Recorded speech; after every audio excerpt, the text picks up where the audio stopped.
Чит телләрдән алынган сүзләр телебез өчен чын бер нигъмәт инде.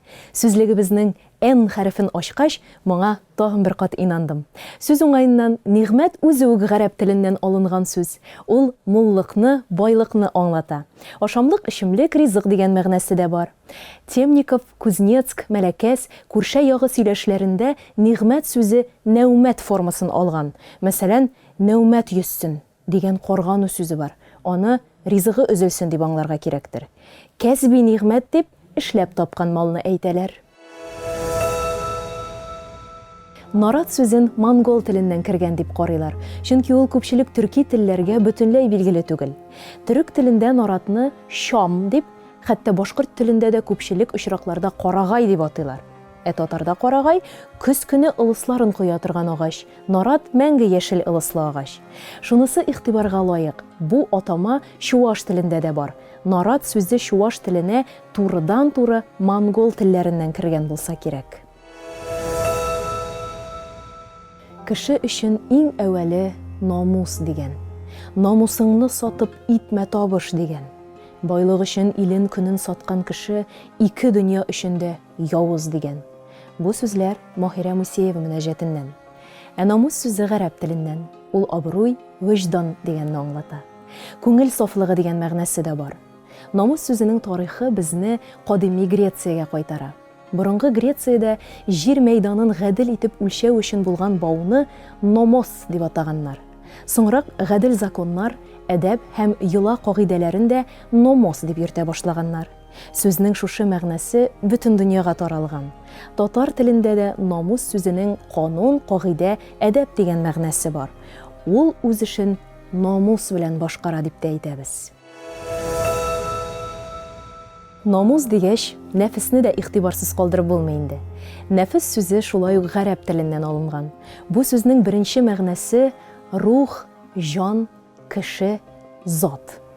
Әмма татар телендә нәфес сүзе ешрак тискәре мәгънәләрдә кулланыла. Мәсәлән, Мөхәммәдияр нәфесең атын сайлама сән, я ир дип яза.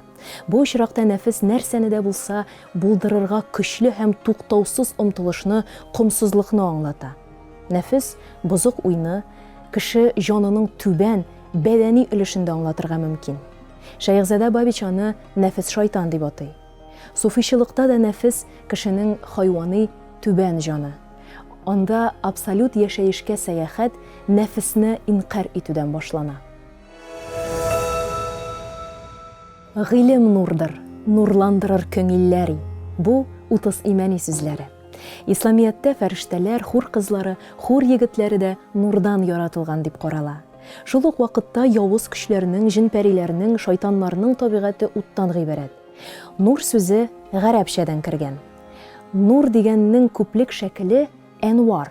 Әнвар сүзе бик якты, бик нурлы дигән мәгънәгә ия. Бухара тирәсендә Нур исемле шәһәр дә бар. Ул Кисекбаш китабында телгә алына. Урта гасырларда Нур шәһәре изге каберләр белән дан тоткан. Бирегә хаҗилар килеп йөргәннәр. Коръәндә Нур исемле сүрә дә бар.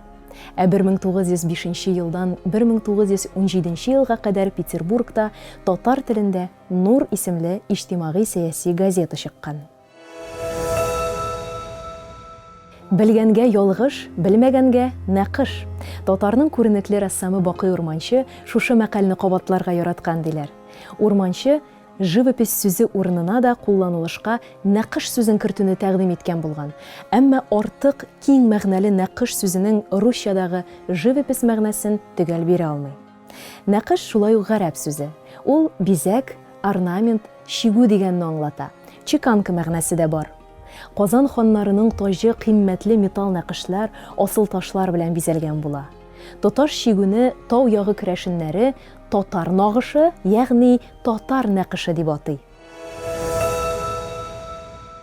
Минем сезгә татар әдәбиятының нәкышы, чын бизәге турында сөйлисем килә. Ул үз исемен булай дип таныштырган. Тыңлап карагыз әле. Габделкаюм мөллә Габделнасыр углы мөллә Габделгазиз углы Галикей углы мөллә Габдерразак углы Габдулла углы Әш-Шардани әл-Булгари. Ә без аны барыбер кыска гына исем белән Каюм Насрый дип беләбез. Каюм Насрый татарның күренекле галиме, энциклопедист, әдип, педагог, календарчы. Каюм Насрый татар телен укыткан, археология, тарих һәм этнография җәмгыятенең хукукый әгъзасы булган, татар балалары өчен Казанда башлангыч мәктәп ачкан, арифметика, геометрия, география дәреслекләре төзегән. Гомумән, татар фәнни терминологиясе Каюм Насрыйдан башланган дияргә мөмкин. Каюм Насрый мөселман дөньясында бик зур ихтирамга лаек булган. Чит телләрдә сөйләшүчеләр дә аннан сабак алыр өчен махсус татар телен өйрәнгән. Каюм Насрый безгә әле кечкенә чагыбыздан мәгълүм гаҗәеп әсәр Әбүгалисинаның авторы буларак та билгеле. Һәм минем бүген сезгә нәкъ менә шушы әсәрне искә төшерергә, укып чыгарга киңәш итәсем килә. Әбүгалисина мугъҗизага ышандыра дип әйтү төгәл булмас. Әлеге әсәр үз көчеңә ышандыра. Теләк көчле булганда, ышану көчле булганда, эшләп булмаслык, кулдан килмәслек бер ни дә булмаганын искә төшерә. Менә шул, дуслар, бүгенгә сезне сыйларга дип әзерләгән нигъмәтләрем шуның белән тәмам. Әлеге тапшыру Адлер Тимергалинның Миллият сүзлегенә нигезләнеп әзерләнде. Мин Резида Сәләхова сезнең белән саубуллашам.